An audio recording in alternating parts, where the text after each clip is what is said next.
Bab 2199. Feng Qingyang merenung sejenak dan berkata, hutan maple ini memang agak aneh, tapi saya masih bisa samar-samar merasakan beberapa perbedaan. Anda dapat mengikuti panduan saya, tetapi saya tidak dapat menjamin apakah Anda akan menemukan sesuatu. Chen Ye sangat gembira ketika dia mendengar kata-kata itu, dia tidak tahu sama sekali sekarang, akan lebih baik untuk memiliki arah. Namun, di waktu berikutnya, Chen Ye tidak pernah tahu di mana reruntuhan itu bisa dibuka. Bisa dibilang tidak apa-apa. Jika dia telah menemukan sesuatu selama periode waktu ini, dia tahu sesuatu.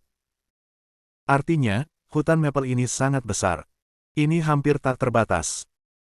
Dalam kesannya, dia telah terbang keluar dari pegunungan wilayah selatan, artinya, meskipun pintu masuk hutan maple ini berada di pegunungan wilayah selatan, pada kenyataannya, itu harus menjadi ruang lain. Kemudian, jika dia tidak bisa mendekati reruntuhan, mungkin reruntuhan itu terbuka dan dia tidak dapat menemukannya. Tepat ketika dia sedikit putus asa, di hutan maple tidak jauh, seberkas cahaya tiba-tiba naik ke langit. Ekspresi Chen Ye berubah, dan dia berkata dengan terkejut, reruntuhan akan segera dibuka. Segera melemparkan kilatan angin dan guntur, menuju reruntuhan, dan berlari menjauh.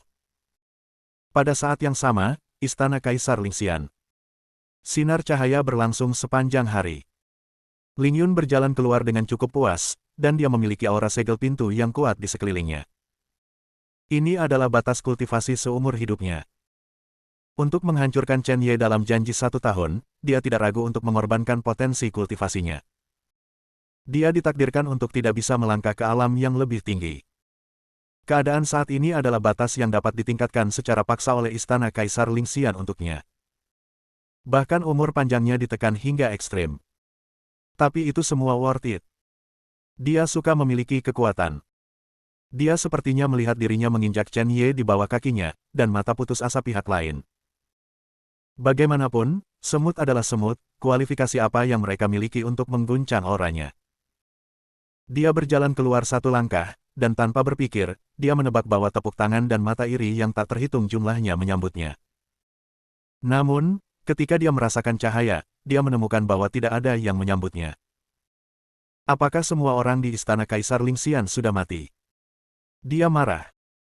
Tiba-tiba, matanya menyusut, dan dia menemukan seberkas cahaya yang sangat kuat. Ke arah itu, selain Xia Lingqiu, satu-satunya kemungkinan adalah Ji Siqing.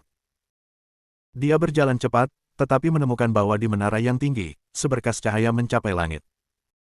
Ini membuktikan potensi Ji Siqing. Ji Siqing mungkin tidak sebaik dirinya, tetapi potensinya telah diakui oleh surga. Sial. Jika itu orang lain, muridnya pasti senang jika dia telah mencapai kesuksesan seperti itu.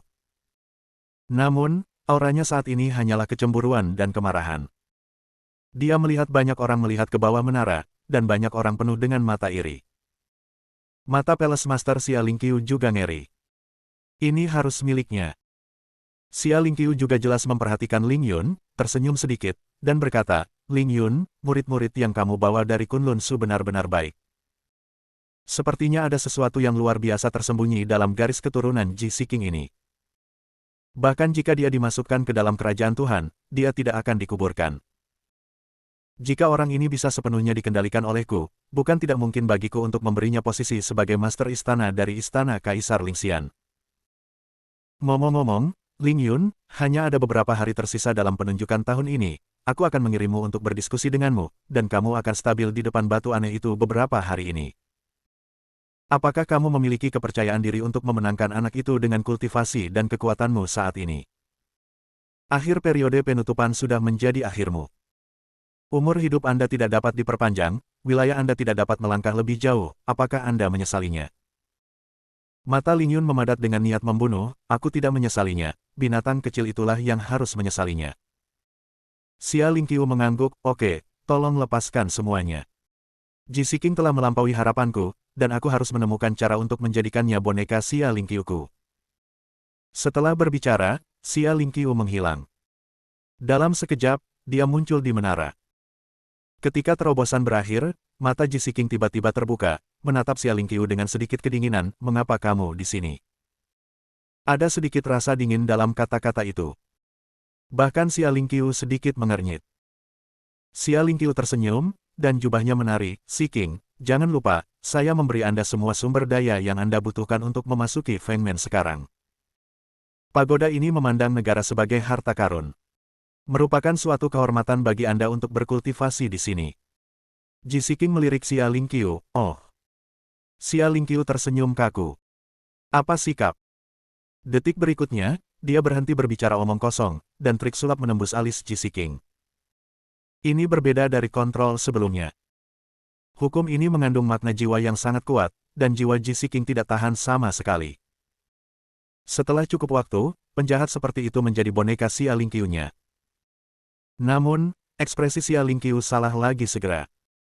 Serangan balik yang sangat kuat datang. Dao Fajue itu menghilang di tempat. Bagaimana bisa?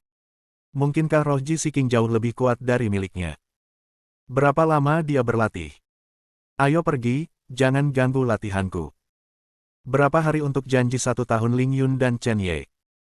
Xia Lingqiu terkejut dan menatap mata Ji Siking, dan menemukan bahwa mata itu sepertinya mengandung makna kuno.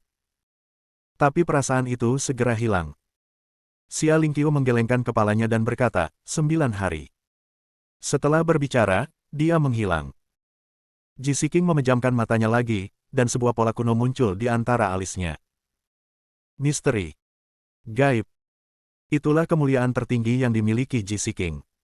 Di hutan Maple, Chen Ye datang ke tempat di mana berkas cahaya itu berada, dan di dalam berkas cahaya itu ada sebuah gerbang. Pintu yang sangat sederhana, diukir dengan pola kuno yang belum pernah dia lihat sebelumnya. Melihat gaya gerbang ini, itu jelas bukan sesuatu yang dihasilkan oleh benua Lingwu saat ini. Dilihat dari aura kuno yang memancar darinya, itu pasti berasal dari zaman kuno. Melihat pintu ini, Chen Ye sangat senang. Untungnya, dengan saran Feng Qingyang, dia bisa datang ke sekitar gerbang dan membiarkannya menemukan keberadaannya tepat waktu. Dia sudah bisa merasakan tablet debu di tubuhnya bergetar, dan darah reinkarnasi mendidih. Monumen mendalam reinkarnasi ada di belakang pintu. Dia akan berjalan menuju pintu segera setelah dia bergerak, tetapi pada saat ini ada suara aneh tidak jauh darinya. Itu adalah suara cahaya yang keluar dan memecah udara. Chen Ye berhenti dan melihat ke belakang, tetapi matanya berkedip. Dia awalnya berpikir bahwa itu akan menjadi kelompok Chen Meixiang, tapi dia salah. Ada orang lain yang memasuki Fenglin kali ini. Terlebih lagi, identitas orang-orang ini sama sekali tidak sederhana. Segera, lampu pelarian mendarat di depan Chen Ye. Jumlahnya ada 3 orang. Berdiri di tengah adalah seorang pria muda dengan jubah emas yang sangat mewah, berusia 28 atau 9 tahun, dengan kulit kekuningan, mata yang diturunkan, hidung bengkok, bibir tipis, wajah dingin, tetapi senyum halus di sudut-sudutnya. Mulutnya. Pemuda ini, meskipun dia tidak terlihat tampan, bahkan sedikit jelek, dan kultivasinya tidak terlalu tinggi, hanya lubang bintang. Tetapi untuk beberapa alasan yang tidak diketahui, ia memancarkan suasana aristokrat yang sangat percaya diri dan superior, yang membuat orang ingin menyenangkan tanpa alasan. Bab 2200. Di belakangnya, diikuti oleh 2 wanita, satu berpakaian seperti pelayan, cantik seperti bunga, tetapi baru berusia 15 atau 16 tahun, dia tampak murni dan cantik, dan kulitnya sangat halus sehingga dia bisa memeras air. Bakat seni bela dirinya juga luar biasa. Di usia muda, dia sudah memiliki kultivasi puncak lubang bintang. Bahkan Chen Ye memandang wanita ini dan tidak bisa membantu tetapi tetap padanya untuk sementara waktu. Wanita lainnya adalah wanita tua yang sangat tua dengan rambut perak dan wajah keriput. Dia juga mengenakan pakaian yang sangat kasual dan sederhana. Dia menundukkan kepalanya dan menundukkan pinggangnya. Wanita petani pada umumnya. Namun, di antara orang-orang ini, yang paling Chen Ye hargai adalah wanita tua ini. Bukan untuk hal lain, tetapi untuk kekuatan wanita tua ini. Wanita tua yang biasa-biasa saja ini secara mengesankan berada di tahap akhir Fengmen, dan dia juga merupakan pembangkit tenaga listrik nyata dari alam surga ke-8 Fengmen. Pria muda berjubah kuning, matanya tidak tertuju pada Chen Ye, seolah-olah dia menganggapnya sebagai udara. Dia hanya menatap gerbang kuno di depannya begitu saksama. Tiba-tiba, sudut mulutnya berkedut, dan dia tersenyum pada wanita tua di sampingnya. Penatua Tong, sepertinya kita telah bertaruh kali ini. Saya pikir jimat giok yang diberikan oleh ayah kali ini hanyalah barang yang bisa dibuang. Jika Anda tidak mengingatkan saya bahkan tidak akan memikirkannya. Ayo, sekarang sepertinya jimat giok ini benar-benar tidak sederhana. Kerutan di wajah wanita tua itu bergerak, dan dia juga tersenyum. Ya, menurut pengalaman saya, ini adalah reruntuhan kuno. Manfaat yang Anda dapatkan dari memasukinya tidak terbayangkan. Sayang sekali tidak ada informasi lagi yang diinterogasi dari orang itu. Jika saya tahu bahwa ini adalah reruntuhan kuno, saya tidak akan mengatakannya. Saya akan meminta Yang Mulia untuk mengirim beberapa anggota keluarga kerajaan yang paling kuat untuk menemani Anda ke Pangeran Ketujuh. Pangeran Ketujuh melambaikan tangannya dan berkata, Penatua Tong rendah hati, dengan Anda di sini, pangeran ini berpikir itu sudah cukup, dan jika terlalu banyak orang tahu tentang masalah ini, itu tidak baik. Jika saudara-saudara saya mendapatkan berita, mereka pasti saya akan datang untuk campur tangan, dan sekarang situasi ini sempurna. Mengatakan itu, dia perlahan mengalihkan pandangannya ke tubuh Chen Ye, seolah-olah dia hanya memperhatikan keberadaan Chen Ye sampai sekarang. Dan Chen Ye hanya memandang mereka dengan acuh tak acuh dari awal hingga akhir. Menurut percakapan mereka, orang ini seharusnya adalah anggota keluarga kerajaan, tetapi saya tidak tahu di mana keluarga kerajaan itu. Mungkinkah itu keluarga kerajaan wilayah selatan? Pada saat ini, pelayan di sebelah pemuda itu memarahi Chen Ye dengan dingin, berani. Ketika Anda bertemu Pangeran Ketujuh dari wilayah selatan, Anda masih tidak menunjukkan rasa hormat. Sudut mulut Chen Ye mengangkat senyum. Abaikan sama sekali. Bagaimana dengan keluarga kerajaan? Jadi, Chen Ye meletakkan tangannya di belakang punggungnya dan diam. Setelah beberapa saat, dia berkata, saya bukan dari wilayah selatan, mengapa saya harus memberi hormat kepada keluarga kerajaan dari negara asing? Pangeran Ketujuh memandang Chen Ye sebentar, lalu tiba-tiba tersenyum, lalu berbalik tiba-tiba, mengangkat tangannya, dan menamparkan gadis yang sangat murni, cantik, dan bergerak di sampingnya dengan keras. Ada suara nyaring, dan gadis itu benar-benar ditarik terbalik, menjerit kesakitan, dan jatuh ke tanah. Tamparan ini ternyata sangat keras. Melihat adegan ini, Chen Ye tidak bisa menahan diri untuk tidak terkejut. Dia tidak menyangka Pangeran Ketujuh akan memperlakukan pelayan ini seperti ini. Dan pelayan itu jelas juga bingung, Gao tua dengan wajah bengkak, hanya memandang Pangeran Ketujuh dengan begitu bodoh. Sang pangeran benar-benar mengipasi dirinya untuk anak laki-laki Aperture Bintang. Pada saat yang sama, 100 mil jauhnya dari hutan Maple, di gunung yang tinggi.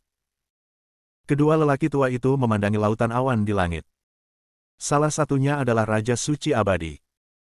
Hanya saja ada jejak kesedihan di alis sang Raja Suci Abadi. Semua ekspresi sedih akhirnya berubah menjadi seteguk anggur yang kuat dan berkumpul di tubuh. Di sebelah Eternal Saint King adalah seorang teman lama dengan pakaian kasar. Teman lama ini terlalu sering bertarung melawannya dengan seorang pria muda.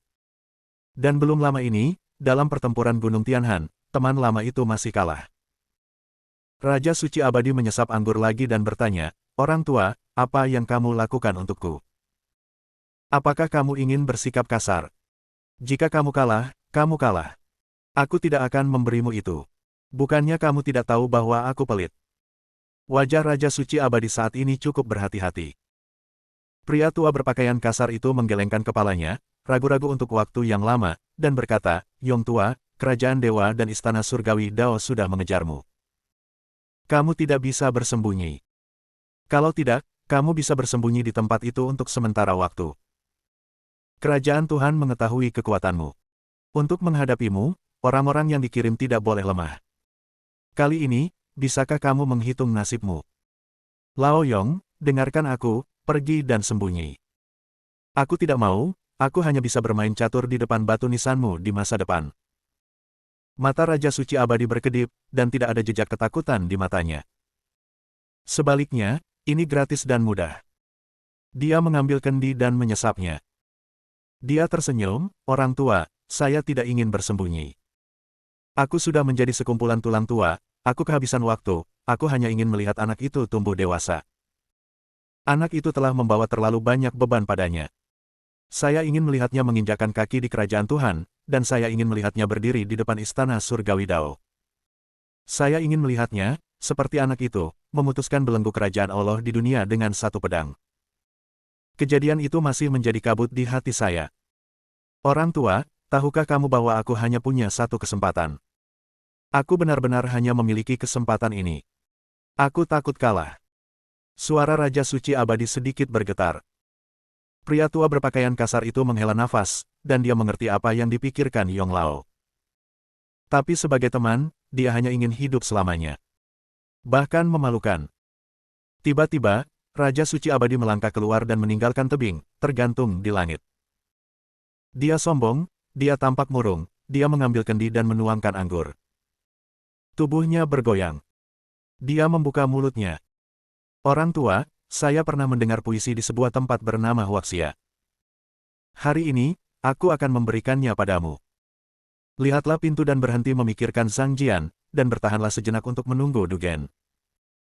Saya tersenyum ke langit dari pisau horizontal, untuk menyelamatkan kedua Kunlun. Terjebak. Raja Suci Abadi melemparkan kendi ke langit. Kerajaan Tuhan menghitungnya, bajingan, jika lelaki tua itu mati, Ye Xiaozi akan menghancurkan Ling Qiao untukku. Aku percaya padanya. Kemarahan jatuh. Sisa-sisa awan di langit melonjak, dan nafas dunia berbicara tentang ketidakadilan. Ini adalah orang tua, melawan murka aturan dengan sekuat tenaga. Dia menunggu tepat waktu, menunggu seorang anak tumbuh dewasa. Menunggu anak untuk membangun kembali aturan dunia.